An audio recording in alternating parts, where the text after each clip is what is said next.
Dear plus one students, இப்போ ஒரு problem பாருங்கள். CH3CH3Br, அதாவது எத்தில் புரோமைடு. அது கூட ஆல்கஹாலிக் பொட்டாசியம் ஹைட்ராக்சைடு, ஆல்கஹால் கலந்த பொட்டாசியம் ஹைட்ராக்சைடு சேர்த்தா ஏ கிடைக்குது. இது வந்து பீட்டா நீக்க வினை. அப்போ ஏ அப்படிங்கிறது எத்திலின். ஏ கூட Cl2 சேர்த்தா பி கிடைக்குது.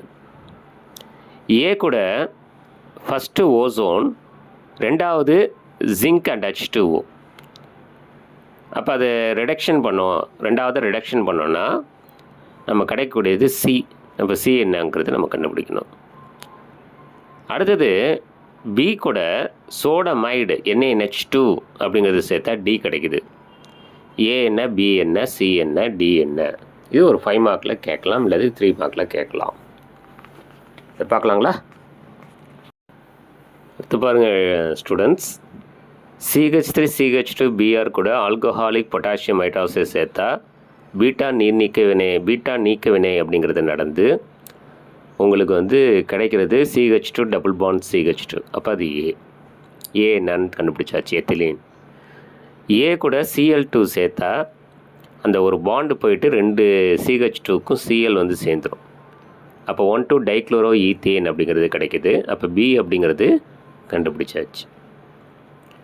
அதே மாதிரி ஏ கூட ஓசோன் ஃபஸ்ட்டு சேர்த்தா அந்த நடுவில் இருக்கிற பாண்டு போயிட்டு இந்த மாதிரி ஓசோனைடு ஃபார்ம் ஆகும். அந்த ஓசோனைடை வந்து ஜிங்க் அண்ட் H2O கொண்டு ரிடக்ஷன் பண்ணுனா அந்த நடுவில் இருக்கக்கூடிய மேலே இருக்கக்கூடிய அந்த ஓ வந்து H2Oவாக போயிடும். அப்போ CH2O அப்படின்னா என்னென்னா ஃபார்மால்டிகைட் HCHO. அப்போ 2 HCHO. அடுத்தது பி கூட CH2Cl அதான பி. இது கூட சோடமைடு அப்படிங்கிறது சேர்த்திங்கன்னா அது வந்து அல்கைனாக மாறும். அதாவது உங்களுக்கு கிடைக்கிறது வந்து அசிட்லீன், CH ட்ரிபிள் பாண்ட் CH. அப்போ ஏ அப்படிங்கிறது எத்திலீன், பி அப்படிங்கிறது 1,2 டைக்ளோரோ ஈத்தேன், சி அப்படிங்கிறது HCHO. 2 HCHOன்னு சொல்ல வேண்டாம், ஃபார்மால்டிகைன்னு சொன்னால் போதும். டி அப்படிங்கிறது அசிட்லீன் அல்லது ஈத்தைன். சரிங்களா? இந்த ப்ராப்ளம் பார்த்துங்க, முக்கியமாக எதிர்பார்க்குற கொஸ்டின் இது.